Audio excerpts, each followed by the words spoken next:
to amazing people who are doing great things in the world that I think you should know about. Before I introduce you to today's guest, who has been on the show before, and you've asked for her to come back, she's going to do some very special recipes that would be perfect for Rosh Hashanah or really any time of the year, maybe thinking fall especially. I want to tell you that there is a delay. This book, Own Your Health, my third collaboration with Glenn Mercer, was supposed to be out Tuesday, September 22nd, my half birthday, but there was a production glitch, but it will be out probably in a couple weeks. So please consider signing up for my mailing list, because when we announce it, if you buy it when we tell you, you get the audio book for free, which is even better because the book is really, really funny and you get a lot of bonus recipes. So without further ado, today's chef is Carole Levy. She's broadcasting from Manhattan, and she is going to make a Moroccan vegetable tagine and a polenta apple cake. Please welcome Carole Levy. Thank you, Chef AJ. Thank you so much. And welcome to my home here in Manhattan. And I'm very happy to be back on AJ's show. I chose these dishes because it is the second day of Rosh Hashanah. And as AJ mentioned, we can cook these dishes anytime. In fact, the cake I've made all summer long with different fruits. But because of Rosh Hashanah, I've made an apple cake. Instead of it being a peach cake or a blueberry cake, I made it apple. And then the tagine is actually something that I really love very much because it's so versatile. First of all, usually on Sundays, I try to cook a big pot of something so that I have it for the week. So it's part of my batch cooking idea, as well as it has a lot of substitutions and it's very forgiving. So if you didn't have, let's say you didn't have butternut squash, you could replace it with sweet potatoes. So let's get to the recipe. And I have it right here. And we're going to start with the Moroccan tagine. And I did a lot of prep work ahead so that we could get through everything together in the time that we have. So I'm going to turn on, while we're talking, I'm going to immediately turn on my pot. And a lot of people ask me what kind of pot that I like using. And for this particular thing, I'm using a Le Creuset, which is often called a Dutch oven. And I cook everything, whether it's a soup or a stew, in this big cast iron pot. And it has a good, nice lid. And it's the perfect pot for this sort of thing.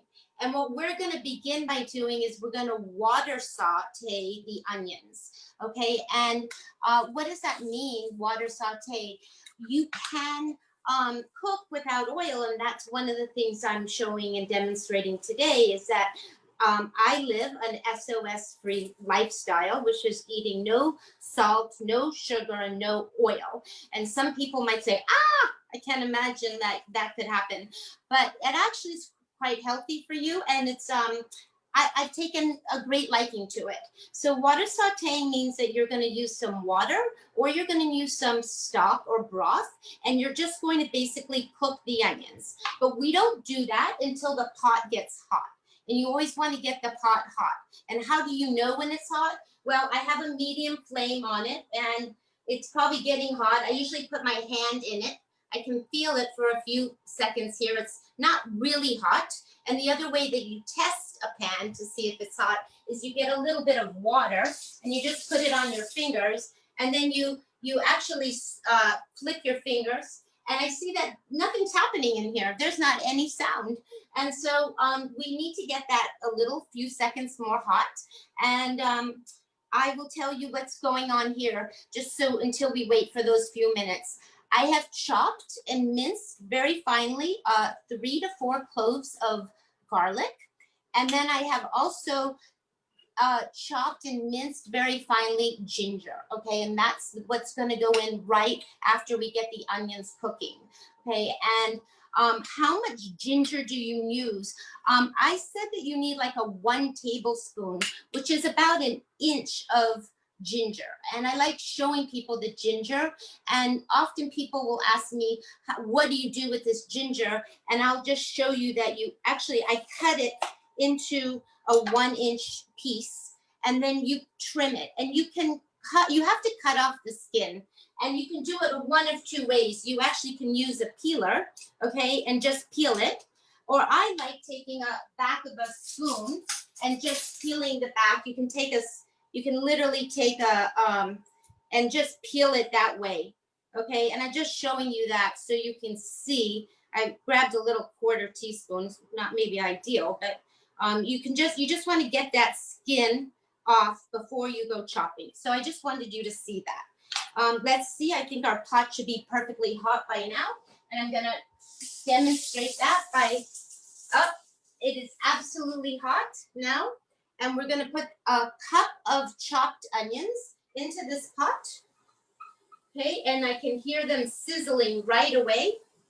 And what I want to say to you also is when I was prepping all this, is I have carrots and I have butternut squash, and I mentioned that I had already cut the onions, and I make a stock on the pot, on the stove at the very same time that I'm cutting. And I do that for a lot of stews and soups because I like making the stock that's actually going to go into the dish, so it's just highly concentrated. So in this pot back here, I just want to tell you, I have a pot back here, and I can just show it to you like this. Okay, in here is all the peels of the carrots, the ends of the carrots, the outer skin of the onion. When I cut the squash, this is butternut squash. When I cut the squash, it had seeds. It had the outer skin of the squash. All of that went in here. The extra peelings from the ginger went in here, and a few cloves of garlic. And then I just put a medium heat underneath the pot and cook that ahead of time. And usually I would do it while I'm actually cooking this. Now I hear this sizzling, and we have back here the stock. And again, we could use some water.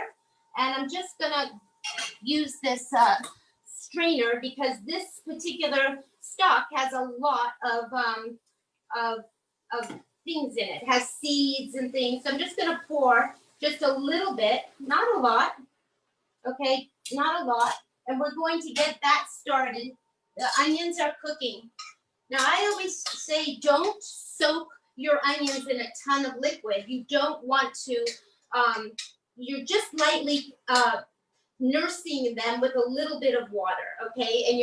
And you're slowly cooking them, and it's almost like steaming, but you're sautéing them just like you would with onions if they were in oil. And again, this is a very good way of cooking the onions. And I will show you just a little bit about what that's looking like so that you can kind of see that they are cooking, okay? And we're going to put that back here. Okay, and those are going to cook for a very few minutes with the medium heat. And I always tell people, I like letting people know that cooking is not just a visual thing, but it's also about sound, and it's about looking and tasting. It's using all your senses, and of course you're using your nose as well. So it's if I were facing with my back or going this direction, I'm hearing and I'm listening to this cooking away, and it's really sizzling. And if it were sticking to the pan, I would be hearing that. But there's enough liquid here for these to be cooking. So now at this point, these onions are translucent. They've been cooking 2 or 3 minutes, and I'm gonna add the garlic and the ginger at the same time, okay? And I like getting those clean and off the plate. And that is those things. And then we get this mixed up, okay? And that looks really super good and smells heavenly.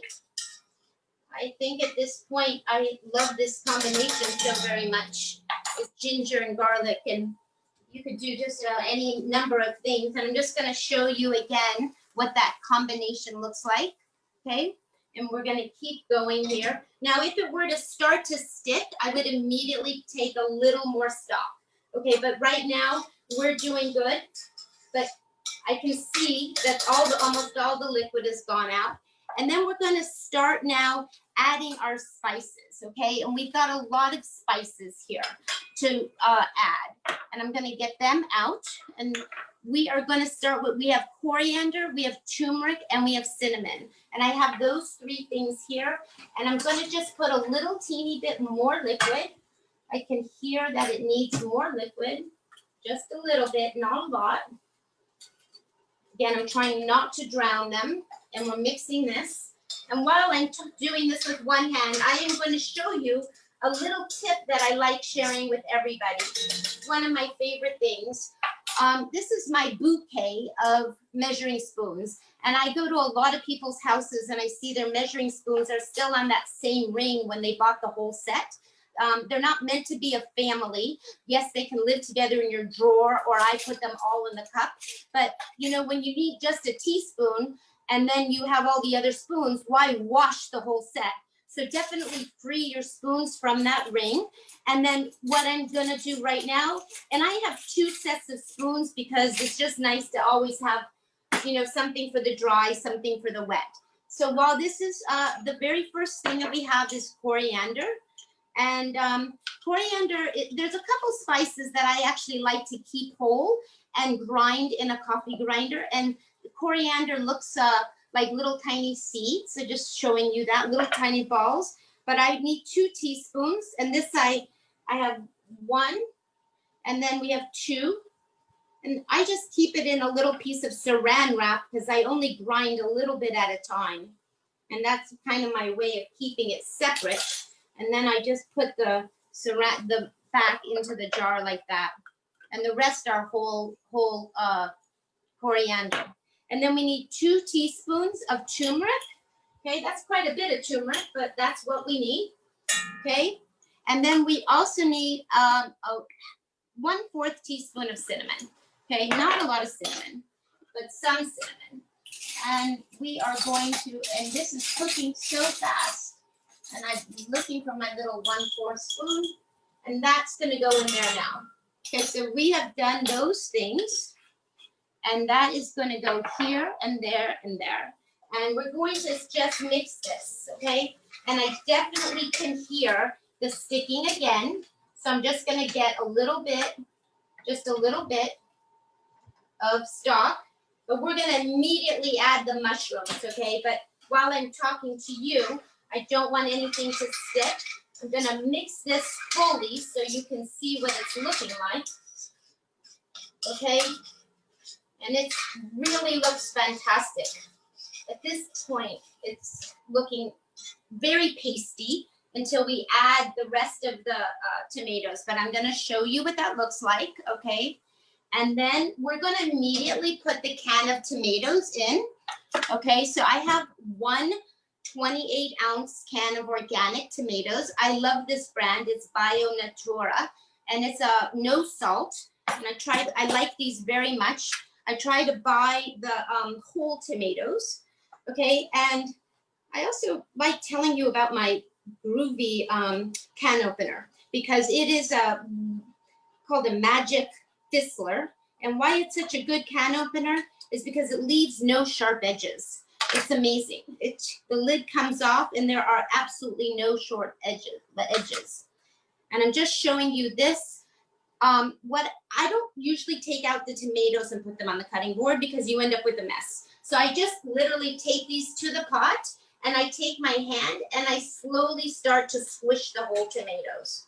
Now, could you use chopped tomatoes? Absolutely. If you like those. If you want tomato sauce, but I tend to like these very much. And I'm just squishing them with my hands. Sometimes I go into the can once a few of them have come out and I just give them a good swishing. Try not to let it go onto my kitchen walls or onto the ceiling. You know, when you're squirting things that have a lot of juice, things tend to fly around. Okay, and that is that. And we'll put that can here. Just get my hands dry. And we'll get this combined. And then we're going to add 2 cups of stock to this. But what I want to do is start getting the vegetables in there, okay, at the same time. So we're mixing this up. It's looking really fantastic already. Nice tomato sauce, very yellow in color because of that turmeric. And we're going to start adding some of the vegetables, and then we'll let that cook. But I want to show you, get these. So I have the butternut squash, and I'm just going to get that in there. And I have 3 to 4 carrots, okay? And I'm just going to literally just put all of this in here, okay? All of this. And that's that. And we're going to keep that close by for 1 minute.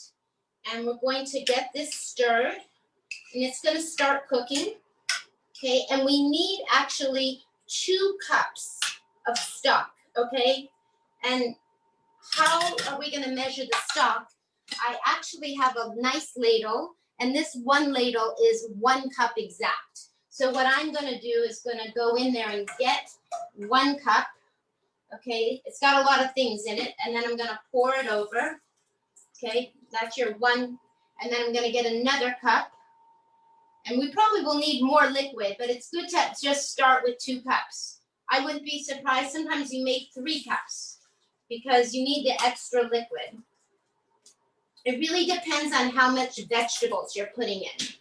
Okay, and like I said, this at the beginning of the, I mentioned that this is a very versatile recipe and you could do a lot of substitutions. So right now we have our carrots and our squash. And while I'm going to show you a couple other things to put in it. I like to put the eggplant in, and just wanted to show you the eggplant that I'm using. They're small. This is an Italian, small Italian eggplant, and I have one that's actually really, really tiny because I wasn't sure if this one was going to be enough. A lot of people like to soak their eggplants in salt, believe it or not, but it's really not necessary, and especially these smaller ones are not bitter. So the only time that you end up with an eggplant that can be bitter is when they're really those big, gigantic globe ones. So I look for the smaller ones to use, and I've washed both of these. So I'm going to cut these. I wanted to show you just how I would cut this. Sometimes I keep all the skin on, but I also like to make some things decorative. So I'm going to just give this a peel, and I'm going to create like stripes. Now, are you going to really see this in the stew? Not so much, but I think it's actually pretty. And you'll see that just want to, seems like this one is very, the skin is very hard to get off. And that is not, that is a striped one. And I'm just going to cut those into cubes. Let's put all that on the side there. And I'm just going to cut this. And when I teach people to cut things, I like to show them that you're going to cut a little bit off. And then you want to have a flat bottom. Okay, because that way it's not rolling around. Okay, and then we're going to cut strips. And we're going to make strips and big cubes. Okay. And we're going to do that like that. Okay, and then usually these 2 middle ones can sit on top of each other very nicely. And then I'm going to cut this in half. And then we're going to just make like 1-inch cubes. Okay, and I see that we're going to get quite a bit of eggplant. And I think that we only need, I think, 2 cups at the most. But this is going to give us plenty of eggplant, and we won't even need this little one at all. And let me just, when you end up with these small, odd ones, pieces, you have to kind of make it so they become 1-inch cubes. And let's just get this done. We'll get the eggplant in there now too. And you can see all the vegetables have gone in at one time. You could substitute cauliflower if you didn't like eggplant. And I would save the leafy greens, any leafy greens for later on if you wanted to serve it to the side. But basically, you want to have, you know, cubed vegetables. Okay, and this is going to go in. So I'm going to put all this eggplant in here. Okay, that's going in like that. Okay, and then I bought some beautiful peppers yesterday. At the market right now, it's really just tomatoes and eggplant. It's so beautiful here in New York. And I'm sure there are things that you all get all year round, but this was a particularly beautiful pepper that I bought like a half a dozen of these yesterday, and it was so pretty, and the recipe doesn't even call for pepper, but I just thought, you know what, it's so pretty. And the thing about a tagine is it's a little bit spicy, it's a little bit sweet. Don't throw the top away when you cut that. You know, there's always food there, and I often use the top to like kind of snack on when I'm cooking, but don't want to waste that. Okay, and I'm just going to put that. I don't know if we need all of this pepper, but I'm just going to make big strips, just like we just did with the eggplant. And again, this red peppers were not listed in the recipe, but the recipe is just a guide, and I was very excited to have these peppers. So that's why they're going inside the stew. And they'll be delicious, okay? And the other thing that I wanted to point out to you is I mentioned several carrots. And it's hard with the recipe because every carrot is different. And I just wanted to show you that I said to having 3 to 4 carrots. But look at these carrots. Sometimes a bag comes with a little teeny one, and sometimes it comes with a very big one. So, you get to, the more you cook, the more you'll understand what a medium-sized carrot is. So today I actually had to use like 6 carrots, different than the recipe said, because my carrots were so skinny and I had a lot of little ones in the bag. So that is the carrots. Okay, so that is all we need for that. And then the last few things that need to go into this recipe, I like getting the chickpeas in there. It's one of my favorite things, and I'm a real bean person. And we needed the liquid from these can of beans for our dessert, which is called aquafaba. So I've already drained these chickpeas and have just the chickpeas in here. And I, again, like to buy the no salt added. And Eden is one of my favorite brands, but any chickpeas will do. And then you could even cook your own chickpeas, which is often what I do, but I'm trying to make this very simple. And those peas go in there. Okay, those go in there. And we also have a half a cup of raisins, and that's the sweetness. Okay, remember I said we have a hot and a sweet, and those raisins are gonna cook in there. And then the other thing that goes into this is often people put preserved lemons, but we are going to make it easy on ourselves. And I have a washed clean lemon here, and I'm just going to give this a peel. I'm not making zest out of it. And when you're serving this, you can actually, this lemon is going to cook, and you could eat it, but kind of like a bay leaf. Think about the peels of lemon that, like if you were having a bay leaf in your soup or in your stew, you would just immediately pull it out. So if you see that you're serving it with these big pieces of lemon peel, you can just put it to the side, okay? And those are gonna go in there to make it very tangy. So before I give this a really, really good stir, I just wanna show you how beautiful this is, like how eye-pleasing all this is. It looks delicious, okay? And that's gonna cook now, and we are gonna let it cook, and it will be done when the vegetables are tender, okay?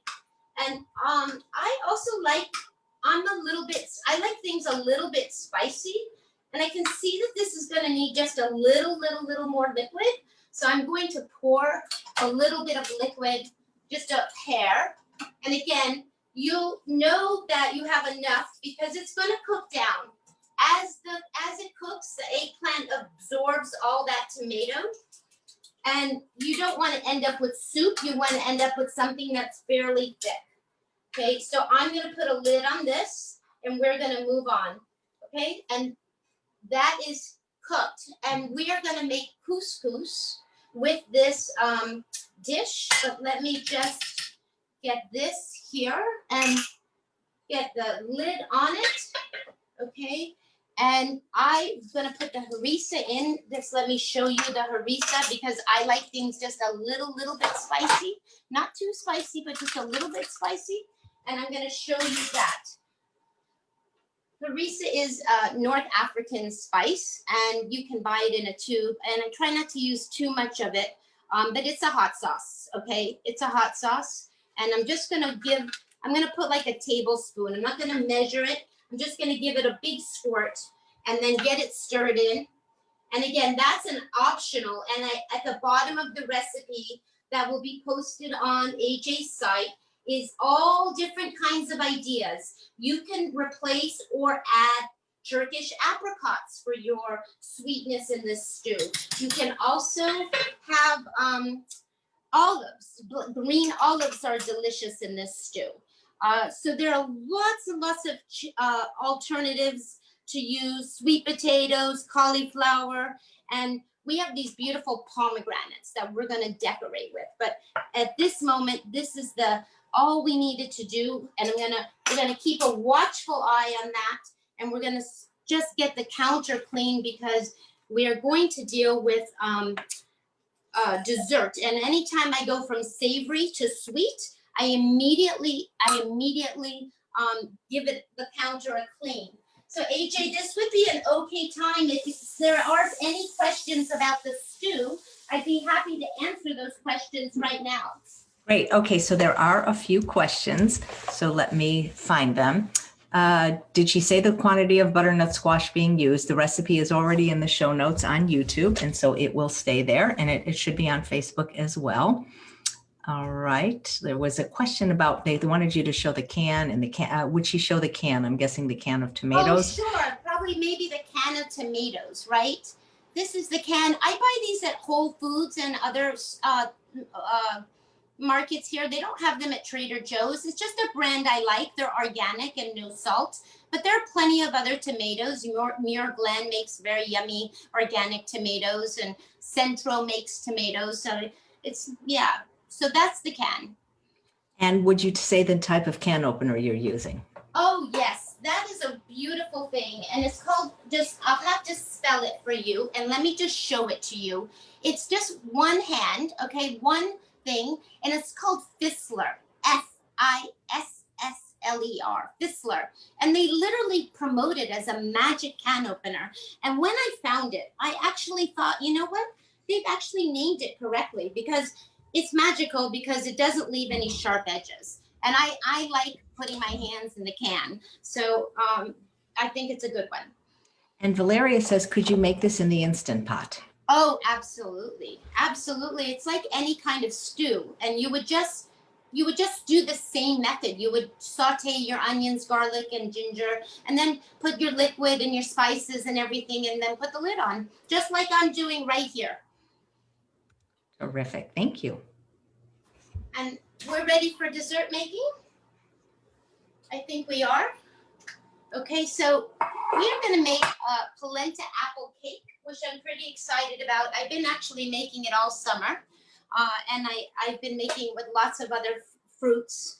And so but what I do change a little bit from making it a peach. This summer I made it with peach and rosemary. What I've done now is with the apples, I've added cinnamon and nutmeg. And that's kind of because those things go together, okay? And the very first thing, I see my bowl is quite wet from when I washed it. The very first thing, oh, and I also want to tell you the last thing that I always do. I tend to make a lot of dishes and not read the recipe after I've read it one time. So I just like to just go over the Moroccan recipe to make sure that we haven't forgotten anything. So we did the onions, the garlic, the ginger. We did coriander, turmeric, and cinnamon. And we did, oh, you know what I didn't do was the saffron. There was a little thing, I like actually putting the saffron in, and that's also an optional thing. And if you don't, these little saffron threads are very, very teeny. I don't even know if one could see them and how close that I could put them. You often just use, they're the stem of a flower, you know, and my friend gives them to me. It's very expensive, so you have to think that you pretend it is gold. And usually you dissolve them in some water and then you put it in. But for right this very minute, I'm just gonna add them here. And just the fewest saffron threads can make a difference. Not so much to the taste, but to the color, and I like using them. But again, I treat them like they're gold. So we're still reading. We did the squash and the eggplant and the carrots. We did tomatoes, we did the stock, and we did the lemon, and we did the tomatoes, and we did the raisins, and now we're just cooking. So we flip this over right now, and I just have the recipes here in a little plastic sleeve so they don't end up looking like I've, soaked them in water. And then they go right back into a notebook. So I have 3-ring binder here. So that's the recipe here. We're gonna quickly get the dry ingredients together. That's the first thing. And also the first thing I always do is get the oven preheated. So we're preheating the oven to 350, and 350 is what it's on right now. And we're gonna mix, and I have all the dry ingredients here. So we're gonna have 3/4 cup of polenta. And what polenta is, a cornmeal, okay? And then some people say, well, I've showed corn flour as well. It all comes from corn. It's a matter of how it's ground. corn flour looks very soft and silky, just like a all-purpose flour. This is polenta, and it's a fine ground polenta. And if you don't find the fine ground and you can use the regular ground. It's fine, medium ground. But I sometimes give it a whirl in the Vitamix or in the NutriBullet. But it's very soft now. And then we also need a half a cup of almond flour, okay, or meal. Sometimes it's called meal. And we need 2 tablespoons. And the reason that I didn't put the rest of the ingredients in here is I kind of wanted to show you my method of when I'm doing any kind of cooking or baking, that the minute I start doing this, I actually start arranging things in the bowl. And it is because, you know, the phone rings all the time, you get distracted by something else, and you often will lose track of exactly where you are. So this is my method. So we know we have a half a cup plus 2 tablespoons in here. So if for some reason I get, you know, distracted, I have already measured out a 3/4 teaspoon of powder and soda. So I'm going to put all of that in here. And I know that I combine those things. And then we can go ahead and add the cinnamon and the nutmeg. Sometimes I put this into the wet ingredients, but we actually can put it in here. And for cinnamon and nutmeg, we only need a 1/4 teaspoon. And we just have to find, I think here's a 1/4 teaspoon, a clean one. And we need a 1/4 teaspoon. And again, I continue with my logic of 1/4 teaspoon there. And the other spice that I really very much like to have whole, we just talked about coriander being whole and ground fresh. Nutmeg is one of those dry spices that it's like another world if you actually are grinding it. And they make the microplaners, but I very much I have this, I don't even know if you can find it anymore, but it's a little small microplaner. I've had it forever. Most of the microplaners now are long and thin, and they look like this. I just want to show you. They look like this, okay? That's a microplaner.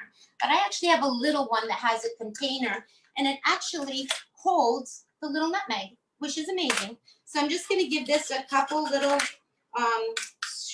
shakes, and we need a 1/4 teaspoon, okay? And again, this is so heavenly. Oh, I love it, love it, love it. There's nothing like fresh nutmeg. And we're going to put a 1/4 teaspoon, and that's going to go there.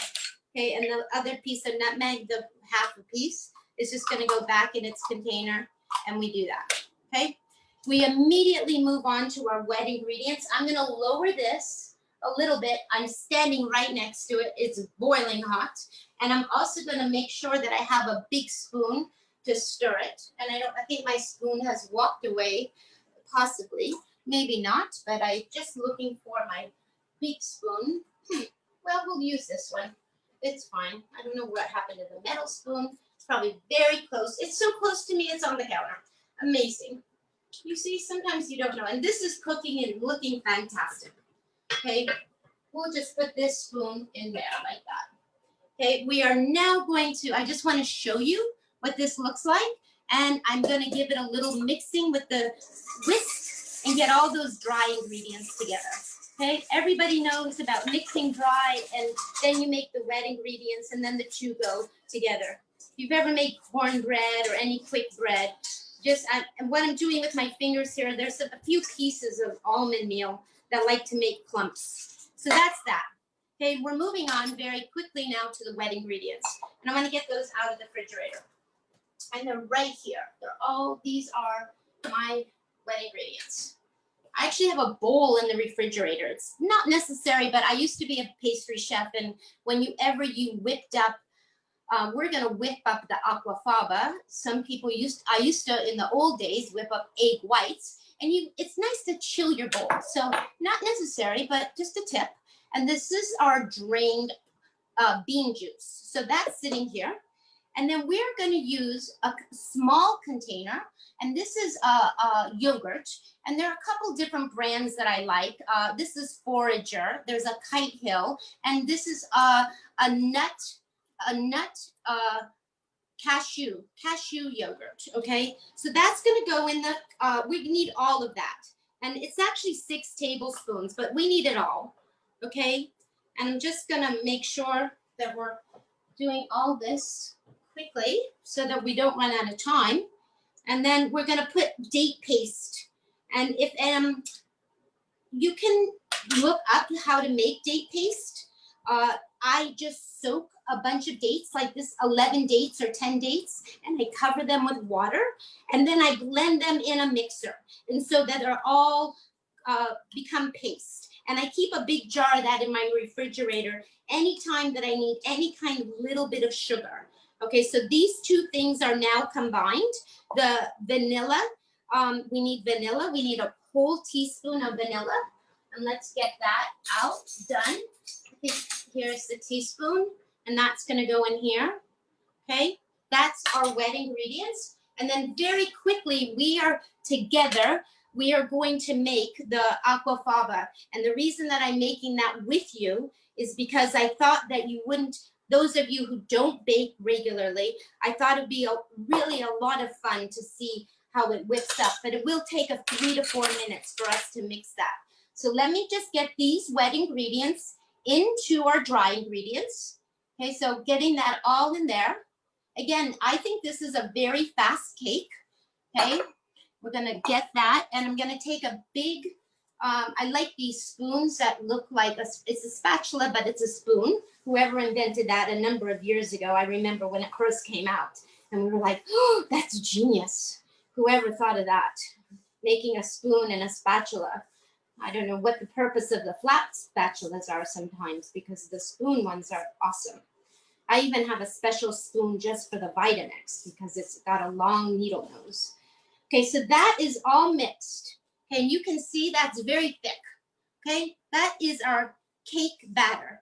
But very quickly now we're going to whisk these aquafaba. And I decided it's kind of boring to watch me whisk, but I thought that it's very important for you to see that it's very magical. And when I worked years ago in a restaurant and we were still mixed and I was making things with eggs, I still thought about my grandmother.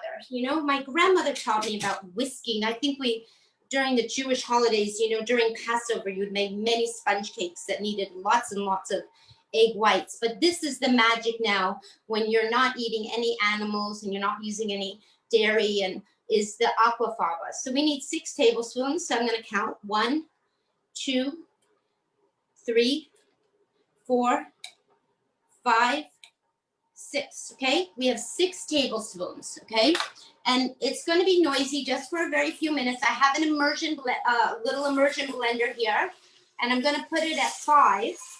And it's just going to take a couple minutes. You have to be patient, but you'll just see that it's going to get all whisked up and it's going to become fluffy.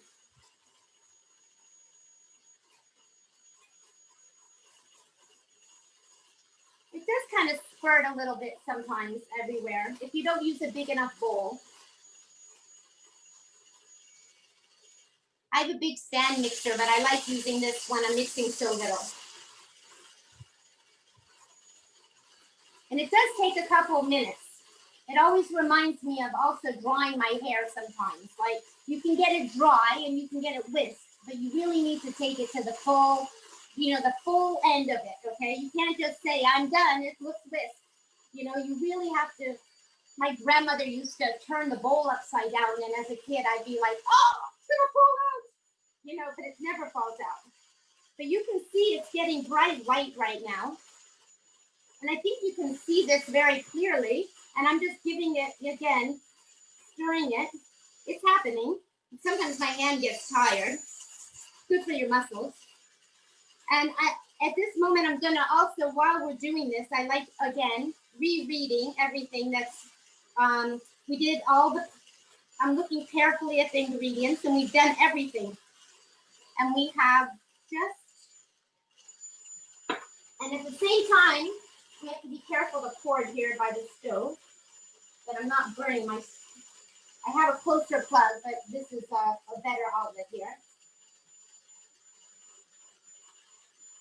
And in this particular instance, we don't need any cream of tartar. You know, there's oftentimes when you put a teaspoon of cream of tartar, which helps make it stiff and makes it have peaks. But in this recipe, I don't use any cream of tartar. So let me just, again, some people would say, oh, this looks really done, but it's not, okay? I just want to, again, I like saying it's just you have to keep going. Just when you think you're done, you're not done, okay? And even when I think I'm done, now can you overbeat this? You can, but I have never really deflated it. Think of it like you're whisking all the air into the egg. Well, it's not an egg.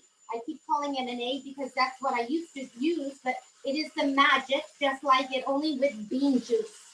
And again, I'm doing this right in front of you because I think it's magical. There's never a moment that I am just like, oh yeah, that's the results you get. Because something about baking still is very magical to me. Okay, now I'm gonna show you, this is when you might think you're done, okay? You're making peaks, okay? You see the peaks are there. And it is done, but I give it another minute. Just when I think it's done, I say I'm giving it another minute.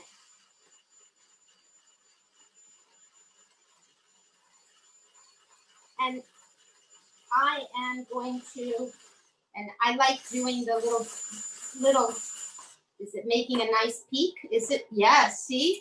Can you see that? Can you see that it's a little teeny peak? I just want to show you. It's like, see, it's like the peak of a mountain. Okay, so that's done. That is done and beautiful. And I shake that off, and I immediately take this away, and I release this, and I get rid of this cord. And what we're going to do now is fold this into our batter. Now, sometimes if you had a lot of batter, you would put a little batter into this and you would begin to lighten the batter. But this is, for time, I just am going to put all of the aquafaba, all of it, the whole bowl full, okay, every single bit of it into here. And I'm going to start to fold it. Now, you don't want to overmix at this point, okay? This is really, at this point, you don't want to deflate all the time that you put all the air into the bean juice, okay? That is key, but you do want to get it all incorporated and mixed because you don't want to have any funny little white stripes, white swirls going through your cake, because that's what will happen if you don't get it all mixed, okay?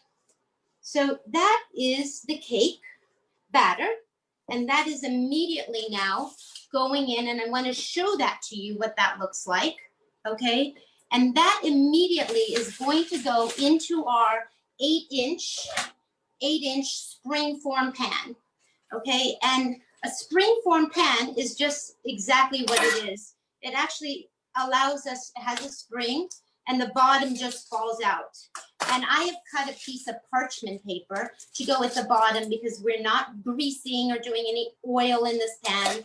And it's going to be the piece of parchment that keeps the cake from sticking. And then we're gonna lock that up, okay? And then we're gonna pour this cake into the batter, into the pan. Now, at this point, this is when we get to have our fun. And it does take a little bit of time to do the next step.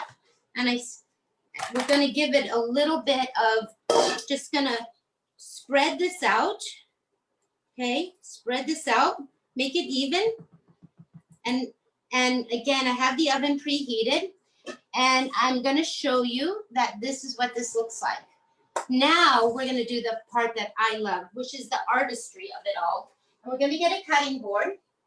And I've gotten a bunch of different kinds of apples because I live in the state of New York, and right now, like, it's going to become apple season. Well, it's starting to be because of fall, but I have a bunch of different kinds of apples, Granny Smith, Pippin. You can use Cortland apples and Jonathan Gold and wine sap.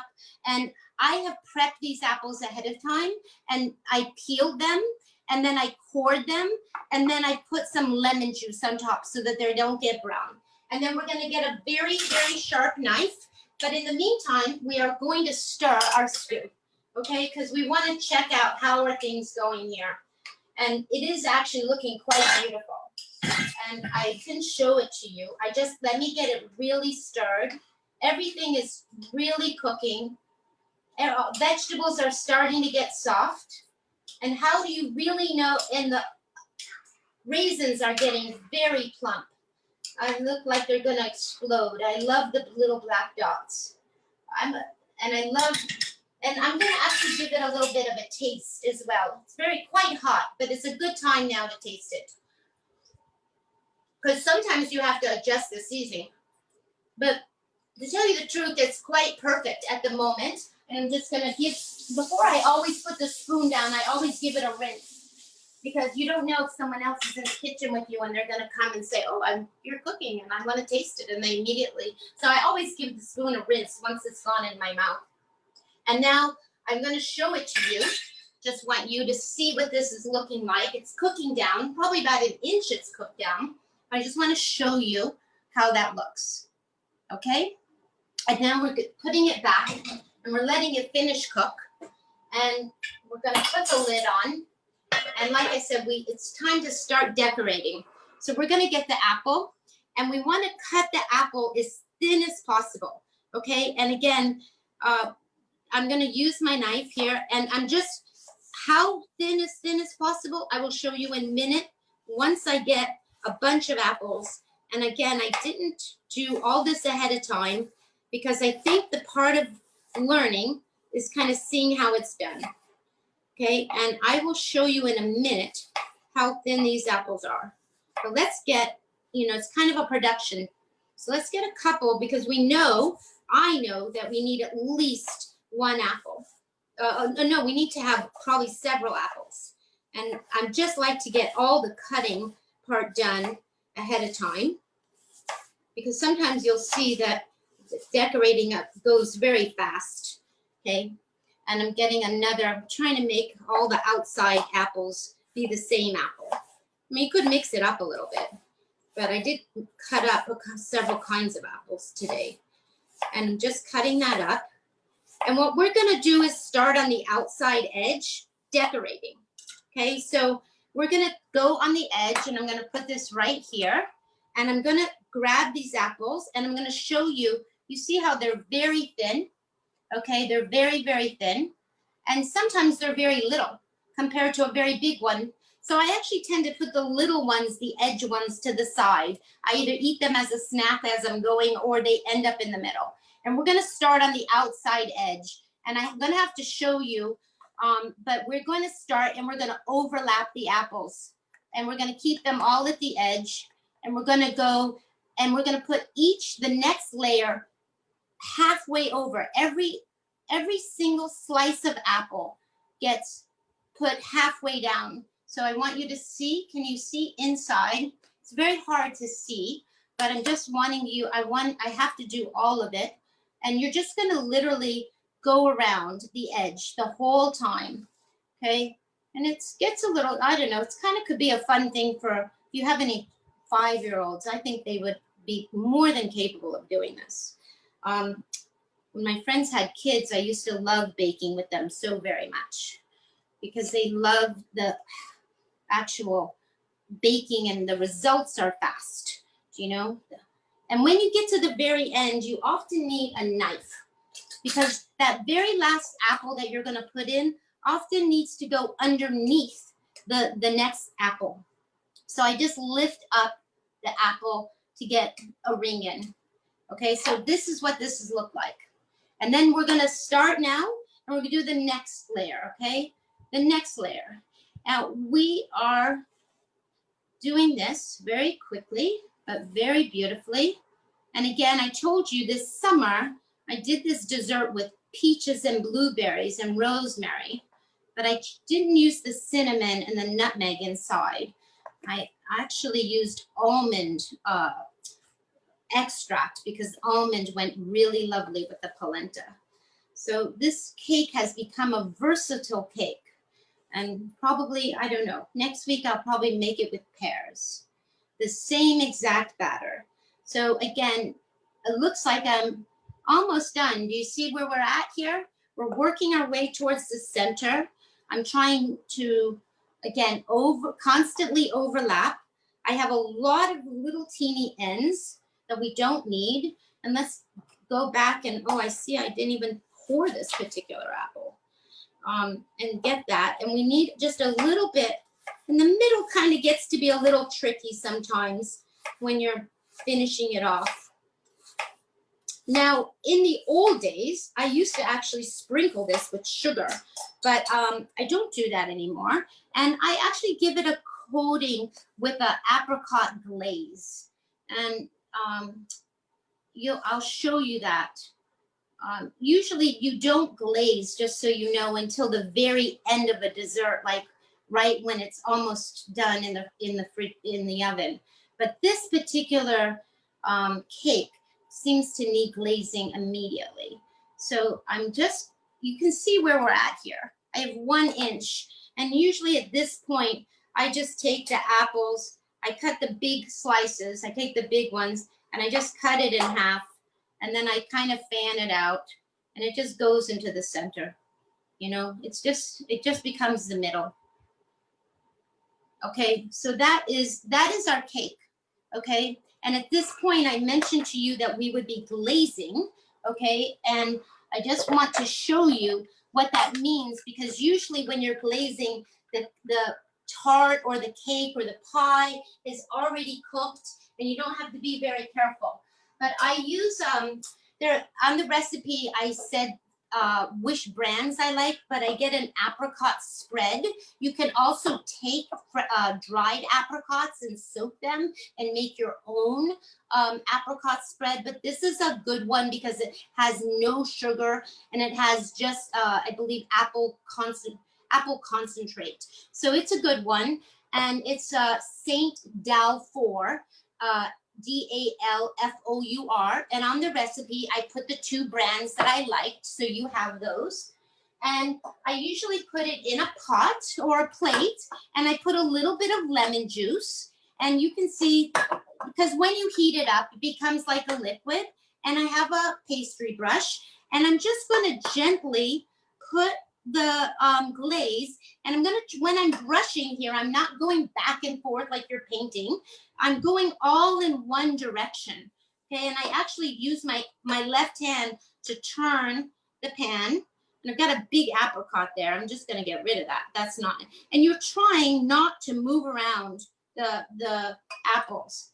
Again, it's not something you don't always glaze before you put in the oven. But because these apples I felt like it needed some kind of coating while it was cooking. So now that is our glaze. And you can see that it's very shiny and very beautiful. And 2 or 3 times while it's cooking, I will go back in. I won't take the cake necessarily out of the oven, because you don't want to keep changing its temperature, but you will glaze this, and you can finish when it comes out of the oven completely. You can give it another coat. As far as I'm concerned, you can glaze 3-4 times, because the more glistening, the more beautiful. So that is the cake, and it is going in the oven. And it can go in the oven for about 40 minutes, or maybe even an hour sometimes. And you'll know that it's done because the edges of the cake will be brown and the apples will be cooked. And you'll know, you can always put a little toothpick in, but this cake, I don't necessarily need to do that, because you can actually see that it's done. So now we're going to start to plate the things. And I did want to mention to you that I also have some couscous that I made. And that's what I like to serve with the Moroccan tagine, but you don't have to serve couscous. Couscous is a semolina pasta, and it's a little tiny little grain.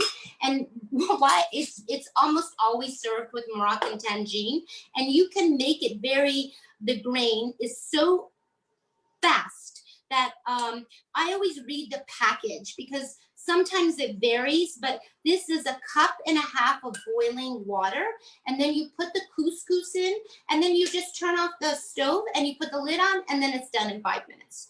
And you can make couscous and make a salad from it. And sometimes I cut up a lot of parsley and mint and I put it in the couscous so that it's all decorative and pretty. But this is whole wheat couscous and it's very fluffy. And we're just gonna have a couple spoonfuls of this grain, not too much, but I did want to show you that. And then we are going to also use the cutting board, and I just want to get this out and show you the stew where we're at here. Just a second, I'm just gonna give it a good stir, and how I'm gonna test with a fork to make sure everything's done. I'm going to test the squash is absolutely done. I can see that the eggplant is done just by looking at it. And how will you know? Because the eggplant actually gets all soft and mushy. Doesn't fall apart. It's still in its cube stage, but it too can just be with a squishy with a fork, kind of just like the squash. And I get a little bit of parsley, not too much, a little bit of mint. Those are my favorite things to put on it. And I love the smell of mint, and I'm gonna get the knife, and not very much actually. You can never go overboard with the herbs as far as I'm concerned. And I suggested on the recipe that you could use 3 things. You could actually use cilantro, and you could use mint and parsley. But if you didn't have all 3, just use what you have, you know? You don't have to have, it's just, I'm one of those people that have a lot of herbs in the refrigerator. And for those of you that have homes, I did try to grow herbs in my window this summer, but I just was constantly cutting the plants so much that I just couldn't handle just having a pot of herbs. I need to have a whole yard of herbs. But living where I live, there's no place for me to have a whole pot of herbs. Okay, so what we're gonna do is we're gonna plate this, and I'm gonna get, you could make it, you know, big platter and put couscous around and then put all the, but I'm gonna just make 1 serving for you so that you can see how we're gonna plate this. And I'm gonna get the couscous, and you want it to make sure that it's always fluffy and not stuck together. It likes to kind of stick together sometimes. Sometimes I even put a little bit of lemon zest on the couscous. It's really good to flavor it, but again, and then we're gonna take a big scoopful of this stew, and I'm gonna lower this now because it's really cooked. In fact, I'm gonna turn it off completely. And we're gonna put this down here. Now it's not soup.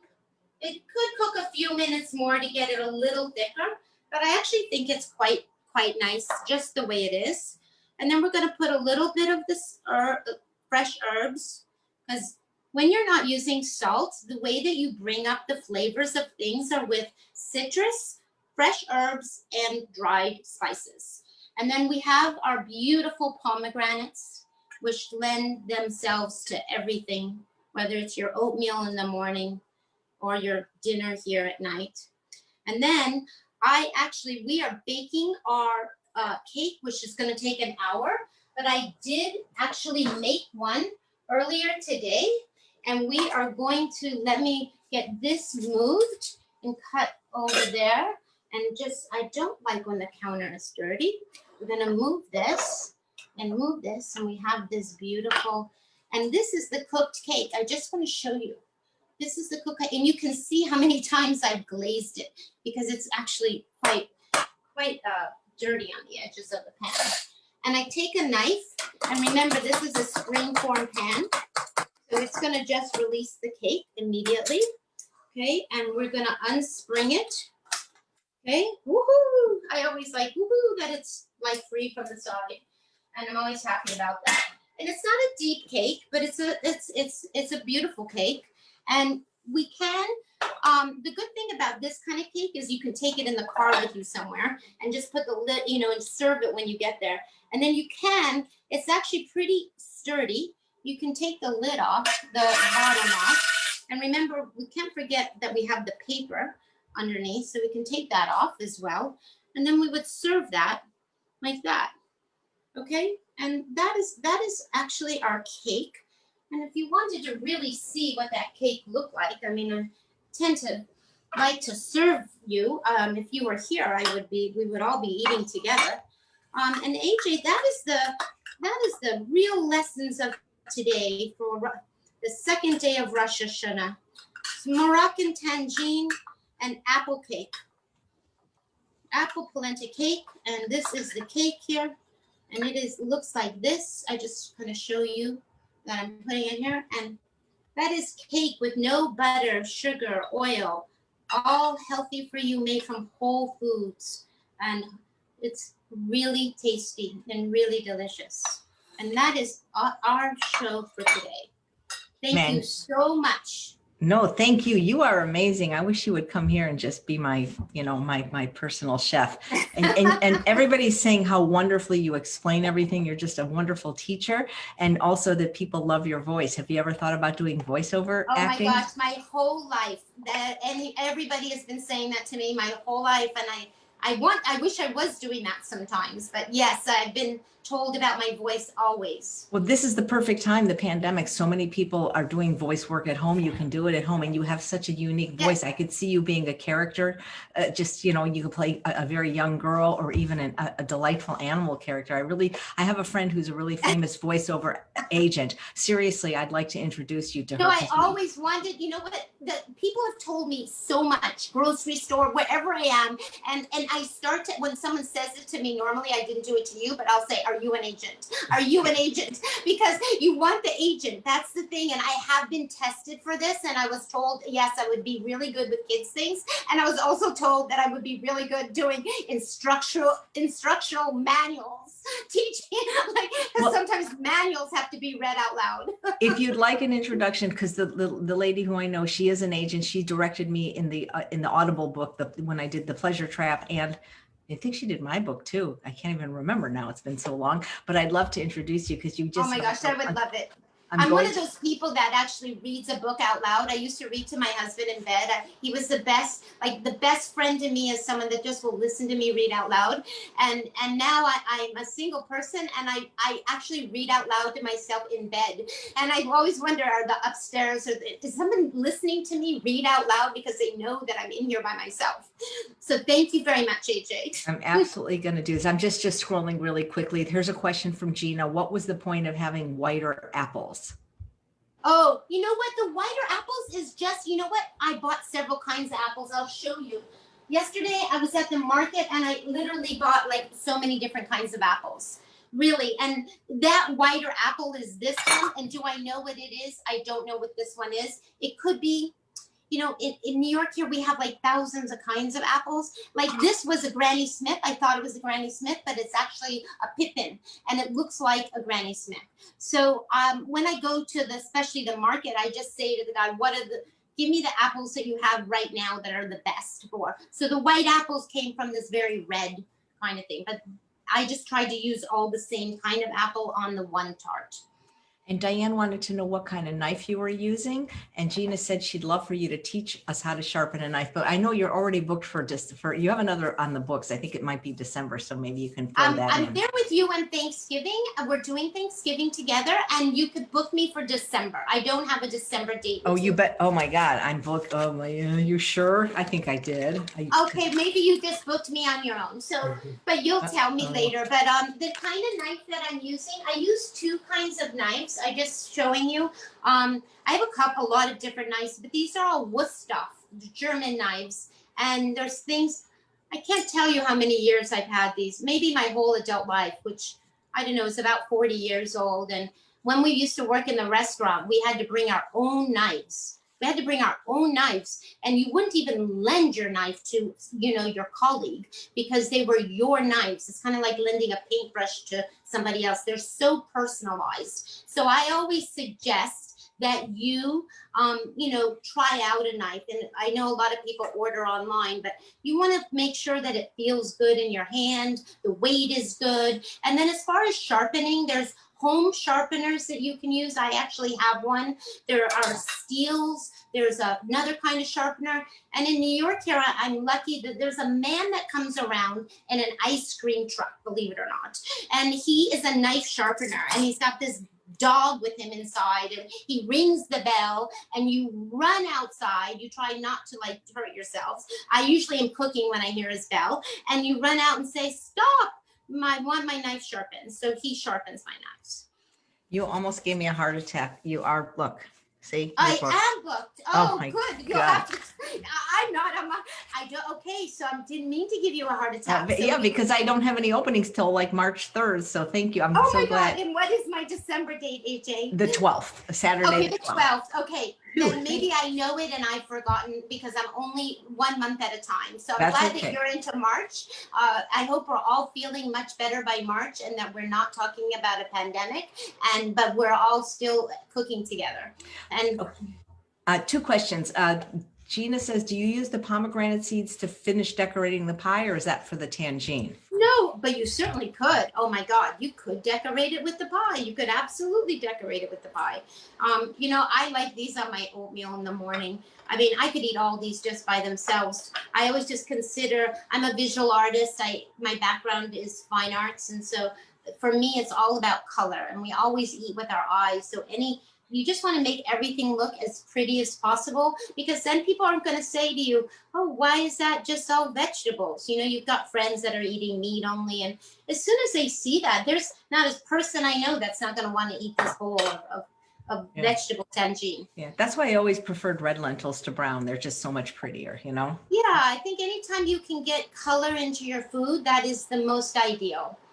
And Laurel says, can you grind your own almonds, or will it not be fine enough for the cake? You can grind your old almonds if you have a really good, strong. I would do that. I think you could definitely do that in your NutriBullet or your Vitamix. I'm not sure. I would not do that in your Cuisinart, because what happens with the Cuisinart, the Escalade, I think you end up almost making peanut butter, and you have to just be very careful and I always just buy the Bob's Red Mill almond meal, just already. And Trader Joe's actually makes a really good one, and it's less expensive. So just get it at the Trader Joe's. That's great. Well, this has been wonderful. I'm going to watch it again because I was monitoring the chat, but you are just a terrific teacher, Carole. Oh, thank you. And I just want to remind everyone, if they have any questions, of course, they can ask Chef AJ, but you can reach me directly on my website. You can even sign up for a monthly newsletter, which is theveggievangard.com. And then my Instagram account is @theveggievangard. So thank you so much. And I wish all of you were here to eat with me. And AJ, thank you for inviting me back. I just love doing it. Well, hey, yes, I invited you back, but the people spoke at the last time you were on, and they said, and now I'm going to share all this with my friend and your friend as well, Wendy, because it's her birthday, and so I get to go now. I'm going to It's Wendy's birthday today. I told Wendy Sachs I'd have her on the phone on the show if she'd like. I'm going to thank you. I'm going to text her. Well, thank you so much. Yeah, Carole. I'm going to bring all of this, and I'm going to pack it up, and we're going to have a birthday celebration with polenta cake, and I don't know, we're gonna have like 4 people equally distant at the table and having a nice birthday party. Well, Wendy's college roommate Laurel Paley is watching. Oh, I love that. I know Laura. I know her of Laura. So thanks so much for telling me. Thank you so much. Pretty and cool. See you again, and I'll see you very soon, all of you. Thank you. Thank you, Carole, and thank you guys for watching another episode of Chef AJ Live. If you've got nothing to do today at 2:15 p.m., please come back and I'll do my monthly Q&A with John Pierre. And tomorrow on the show at 11 a.m., we have the founder of PETA, Ingrid Newkirk. Take care, everybody, and thanks again, Carole. Thank you. Bye. Thank you. Thank you.